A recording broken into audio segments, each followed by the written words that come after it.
Benjamin Haddad, bonjour. Bonjour. Et bienvenue. Dernière semaine avant le premier tour qui aura lieu dimanche pour ces législatives.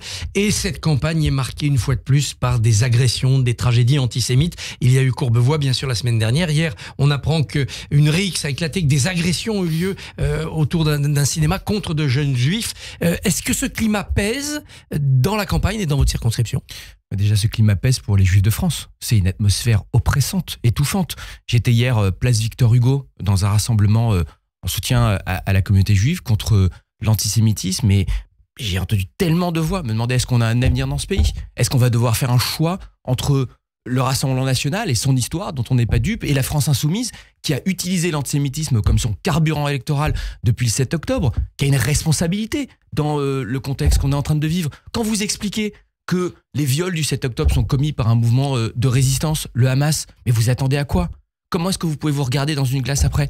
Donc on doit se battre, on doit protéger les Juifs de France. Les mots ne suffisent pas. On dit toujours quand on touche à un Juif, on touche à la France, à la République. C'est vrai, mais on doit s'engager collectivement au-delà des clivages partisans et puis prendre des actes, des mesures pour que les Juifs de France se sentent en sécurité. C'est leur pays, ils sont ici, chez eux. Cet antisémitisme qui marque l'histoire du FNRN, qui a marqué ces dernières années LFI, n'a empêché ni Ciotti d'aller vers Bardella, ni le Front Populaire de se constituer et de progresser dans les sondages. Pourquoi ?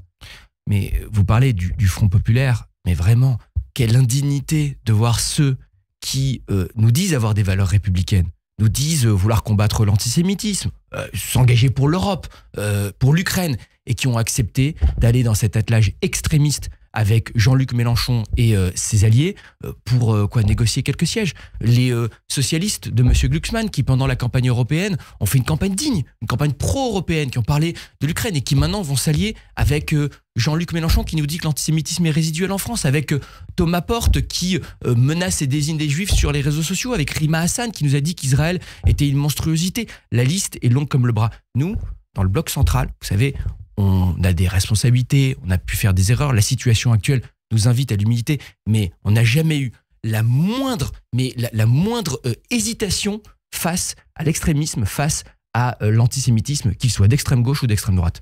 Je ne suis pas aveugle, je mesure le malaise démocratique. C'est l'une des phrases d'Emmanuel Macron dans sa lettre publiée par la presse quotidienne régionale ce matin. Il parle de cette fracture entre le peuple et ceux qui dirigent le pays. Fracture que nous n'avons pas réussi à résorber, dit-il. Cette fracture, au bas, peuple-élite, les législatives actuelles peuvent la réduire ? Je crois que c'est vraiment une fracture que j'ai beaucoup ressentie ces derniers mois dans la campagne européenne. Je me suis déplacé dans la campagne et on l'avait vu lors des Gilets jaunes, on l'a beaucoup vu en France ces dernières années, entre Paris et le reste du pays, que ce soit sur des sujets comme la sécurité, le demande d'autorité, de fermeté face à l'immigration, le poids des normes, de la bureaucratie, de la fiscalité. On l'a vu aussi dans la révolte des agriculteurs. Ça doit nous inviter à l'humilité, il faut l'entendre. Je crois que ce que j'ai aimé dans la lettre du président de la République, c'est que on parle de notre bilan. Nous avons un bilan qui est bon sur la question économique, notamment le chômage diminue, le taux d'emploi est élevé, les investissements reviennent, les usines ouvrent. Ça n'empêche pas le désamour. Mais bien sûr, ça n'empêche pas le désamour, donc il faut se remettre en question et puis il faut voir aussi là où il fallait plus loin. Et notamment, il souligne la question de la sécurité. La sécurité, la lutte contre l'immigration, le désir d'autorité. Moi, je crois qu'il faut qu'on aille plus loin sur la question de la justice et la réponse pénale, sur par exemple l'excuse de minorité, sur les peines planchées, une attente très forte. Et ça, je veux vous dire, que vous soyez à Paris dans le 16e arrondissement ou partout ailleurs dans le pays, on nous parle énormément de ce sujet. Le président l'a mis au centre, donc cette lettre n'est pas un satisfecit. Il y a vraiment trace des perspectives aussi sur les prochaines années, en particulier sur ces sujets où il faut qu'on entende la colère qui est exprimée dans le pays, y compris d'ailleurs qu'on entende de façon très respectueuse, c'est exprimé par les électeurs du Rassemblement national et qu'on soit capable d'y répondre. Vous pouvez me faire confiance pour agir jusqu'en mai 2017 comme votre président, dit-il. Donc pas de démission. D'autres pensent le contraire. Pierre Mazeaud, hier sur Radio J, dit il devra démissionner s'il n'y a pas de majorité claire, si c'est ingouvernable. Marine Le Pen lui met la pression aussi sur ce thème. Qu'en pensez ? Mais parce que la vérité, c'est que cette élection législative, vous allez voter au fond pour deux personnes. Vous allez voter pour votre député, donc pour ses engagements, pour son bilan, pour ses valeurs, son ancrage sur le terrain, et vous allez voter pour votre majorité, donc au fond pour le Premier ministre.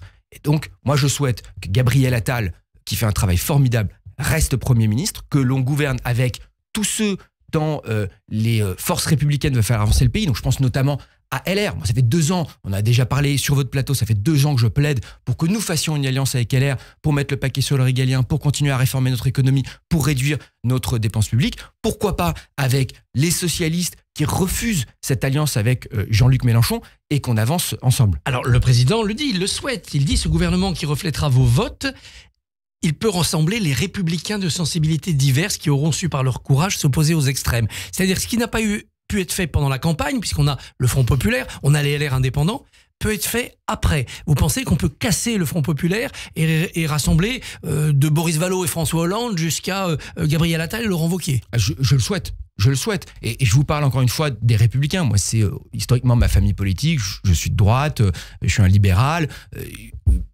On peut avoir des différences.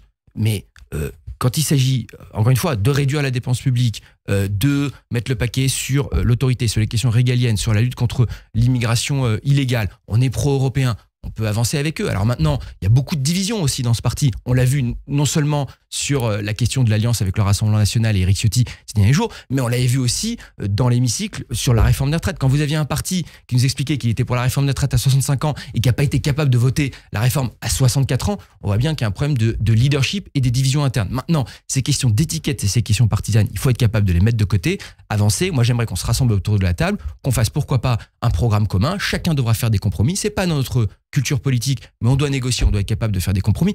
Mais partout, là, moi, ça fait 2 semaines que je suis en campagne. Tous les jours, il y a des gens qui me disent mais mettez-vous d'accord, mettez de côté les étiquettes et les questions politiciennes et avancez pour l'intérêt général du pays. Je le souhaite. Pour réussir ce rassemblement au-delà de 289 députés, il va falloir faire tellement de concessions qu'on va finir par avoir un gouvernement technique qui ne fera pas vraiment de réforme. Non, parce que, au fond, ce que nous demandent les Français, qu'ils viennent de la gauche ou de la droite, c'est quand même souvent assez similaire. Je vous parle encore une fois, je me répète, de ces questions de sécurité et d'immigration, le pouvoir d'achat. Le pouvoir d'achat, ça passera par quoi? Ça passera par renforcer le travail. Il faut que le travail paye en France. Ça veut dire des charges moins importantes. Ça veut dire prendre toutes les mesures pour continuer de faire baisser le chômage, pour continuer de rouvrir des usines et de réindustrialiser. Et augmenter les salaires, le salaire net. Mais bien sûr qu'il faut augmenter les salaires. Mais on se compare très simplement à nos voisins étrangers. Les salaires sont trop faibles. Alors, pour augmenter les salaires, ça veut dire quoi? La meilleure façon, c'est tout de même de faire augmenter le taux d'emploi, parce que c'est ce qui fait que les entreprises, pour attirer, vont augmenter les salaires, et c'est de faire baisser le coût du travail, et donc notamment les charges.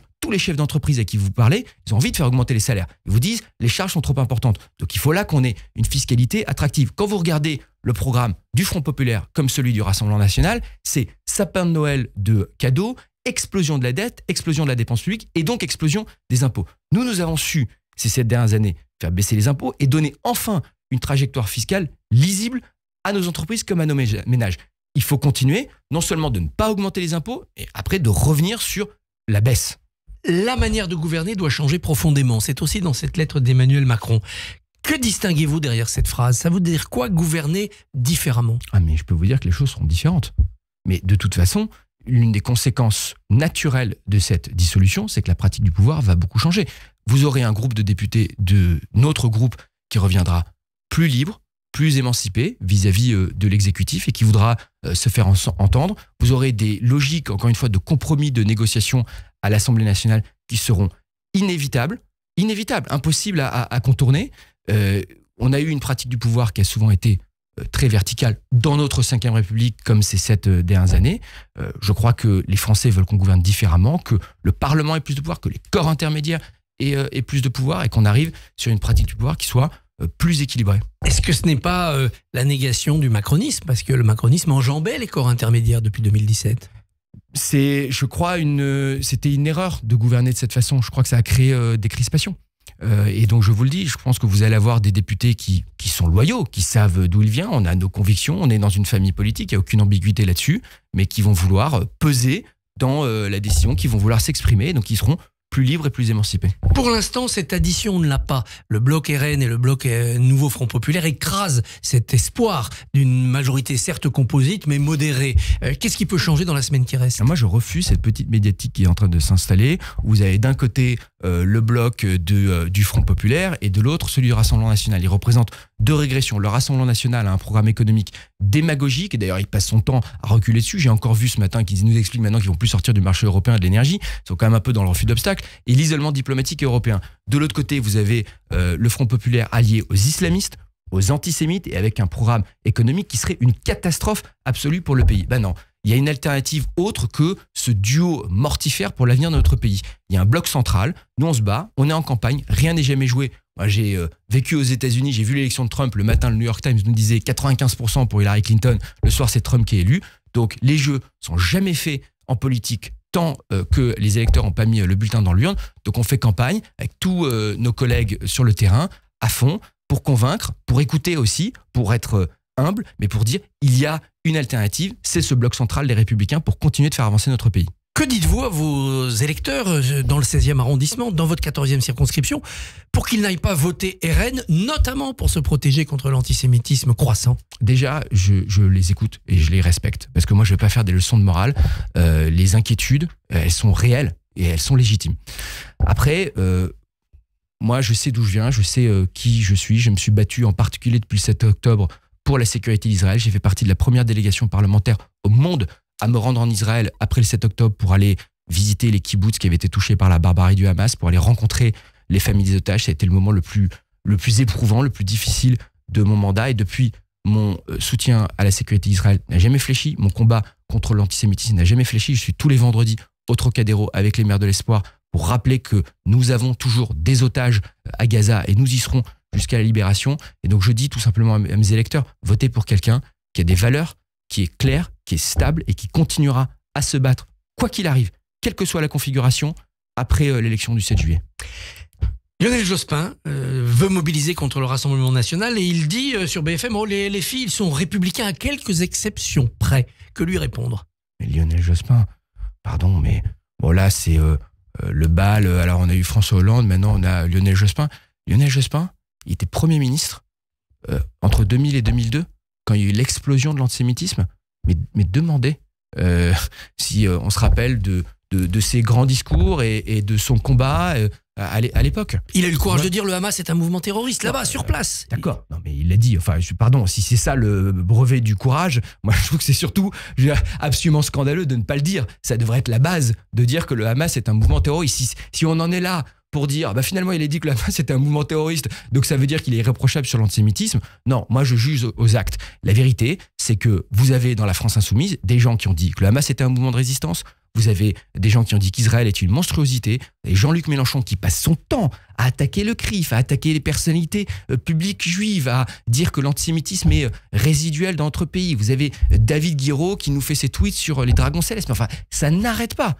Jour après jour, ça n'arrête pas. Donc à un moment, quand est-ce qu'on dit stop et quand est-ce que les alliés de ce mouvement disent mais c'est plus possible. Ce n'est pas un mouvement républicain et ce n'est pas un mouvement avec qui on est capable de faire une alliance sur des valeurs. Donc cas de conscience, si vous avez des duels LFI-RN quelque part en France, quelle consigne donner, ou des triangulaires où on dira Renaissance doit se retirer pour éviter un député RN? Mais aujourd'hui, on est dans le premier tour. Et donc la seule réponse valable à ça, c'est voter pour un candidat du bloc central, Ensemble pour la République, Renaissance, Horizon, Modem. Et précisément, vous n'aurez pas à faire ce choix dangereux pour notre pays. Voter pour l'un des candidats, ce n'est pas aujourd'hui l'alternative qui s'offre à notre pays. Les triangulaires, ça permet aussi des négociations, et notamment pour se rapprocher des LR ou d'une gauche modérée. Mais vous allez encore essayer de m'entraîner sur ce terrain. Moi, je vous dis, votez pour un candidat Ensemble pour la République et vous n'aurez pas à faire cette alternative. Après, pour aller plus loin, je vais quand même vous répondre, effectivement, là, je vous l'ai dit en début d'interview, je souhaite qu'on trouve des façons de travailler et donc des alliances au premier tour, au second tour et après dans l'Assemblée nationale, avec les Républicains, avec les socialistes modérés, avec ceux qui veulent avancer ensemble. Benjamin Haddad, candidat dans la 14e circonscription de Paris pour dimanche, donc le premier tour, 30 juin. Merci. Merci beaucoup Christophe Barbier, on vous retrouve demain 7h45. Votre invité sera Stanislas Guérini, candidat aux élections dans la 3e circonscription de Paris. Radio J. Retrouvez le Barbier du matin sur le site radioj.fr, sur la page Facebook de Radio J et sur l'appli Radio J. Bonjour à tous, c'est Léa Moscona. Radio J. Je vous retrouve tous les matins de 9h à 10h sur Radio J. Les experts ont la parole. Ils nous parlent bien-être, voyage, culture, gastronomie et art de vivre. Le tout dans la bonne humeur. Le 9-10, Léa Moscona. À tout à l'heure. Radio J. Ça, c'est uniquement sur Radio J. uniquement sur Radio J. Radio J. Docteur Jean-Michel Cohen, bonjour. Bonjour Serge. Bonjour Manuel Valls. Bonjour. Gilles William Gonadel, bonjour. Bonjour. Bonjour, c'est Sophie Cluzel. Réveillez l'informé qui est en vous. Écoutez Radio J. Radio J. Radio J. Le 6-9, Ilana Ferradian. Il est 8h, bonjour et bienvenue sur Radio J. Merci d'être avec nous comme tous les matins. Nous sommes le lundi 24 juin 2024, 262e jour de guerre contre le Hamas et toujours 120 otages dans la bande de Gaza.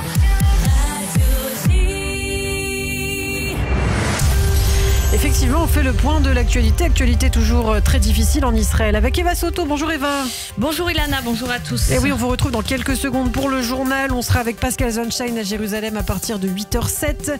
8h20, on écoutera également Ariel Levy pour son projet We Will Save Again, le président fondateur de Sauveteurs sans frontières qui vise à donner des kits de secours, 366 kits de secours pour les 366 victimes du festival Nova. Mais d'abord, l'actualité sur le front nord face au Hezbollah. Eva, des membres de l'équipe d'intervention rapide ont été blessés hier soir.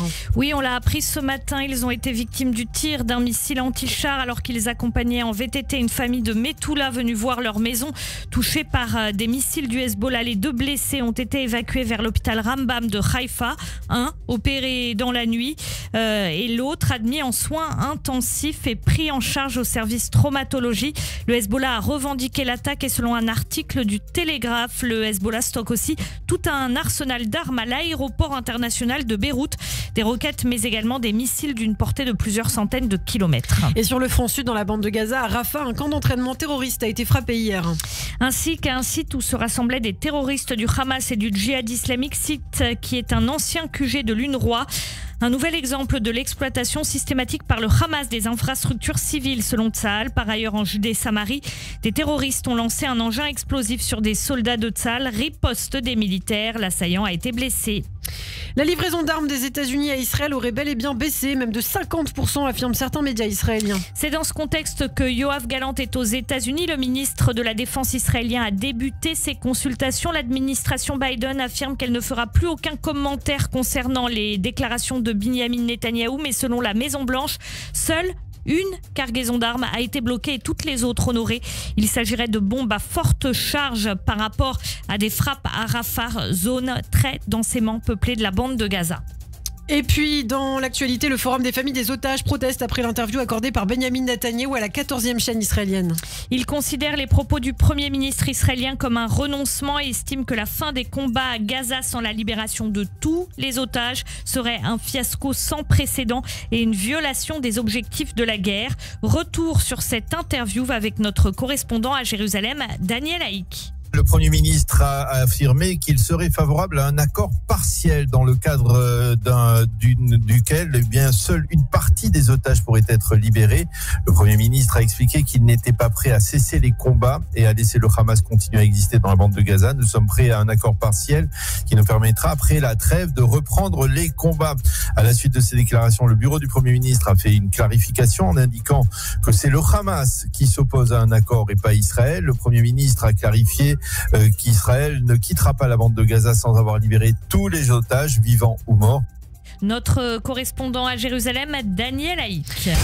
En Russie, au Daghestan, un double attentat hier à la fois contre 2 églises orthodoxes, mais aussi une synagogue. Un poste de police a également été attaqué. L'attaque terroriste a fait 18 blessés, notamment un prêtre. Le comité russe antiterroriste a ouvert des enquêtes. Des hommes armés ont ouvert le feu simultanément contre les lieux de culte et un poste de police. Les attaques ont eu lieu à Maakeshala, la plus grande ville du Daghestan, ainsi que dans la ville côtière de Derbent. Et puis très rapidement, en France, 6 jeunes juifs mineurs agressés samedi soir à la sortie d'un cinéma à Paris dans le 17e arrondissement.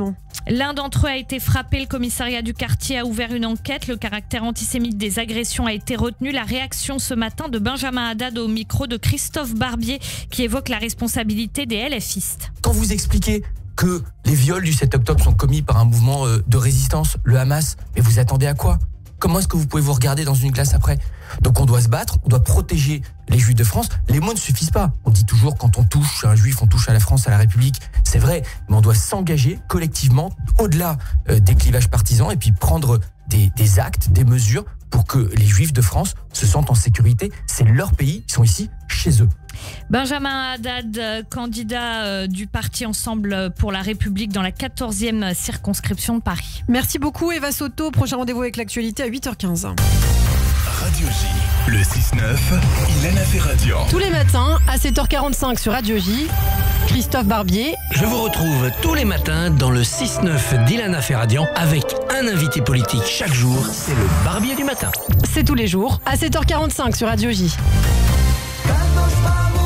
Tu as entre 16 et 35 ans? Massa et l'Agence Juive t'invitent au grand salon annuel des études et programmes en Israël le dimanche 30 juin de 14 à 19h à Paris 17e. Université israélienne, stage à Tel Aviv, volontariat, yeshivot, séminaire, ulpan. Tous les programmes pour vivre en Israël quelques mois ou toute une vie seront présents pour toi. Inscription obligatoire sur agencejuive.org. L'adresse vous sera envoyée après inscription. Avec Massa, allez au bout de vous-même pour réussir votre vie. Radio J, le 6-9, Ilana Ferradian.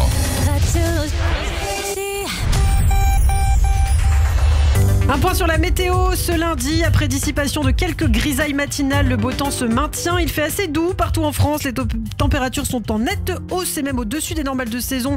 Il fera 26 degrés cet après-midi à Paris, autant qu'à Lyon, 29 à Marseille, 30 à Perpignan. Et puis en Israël, des températures toujours très chaudes, 32 à Jérusalem, 42 à Eilat et 38 à Tibériade.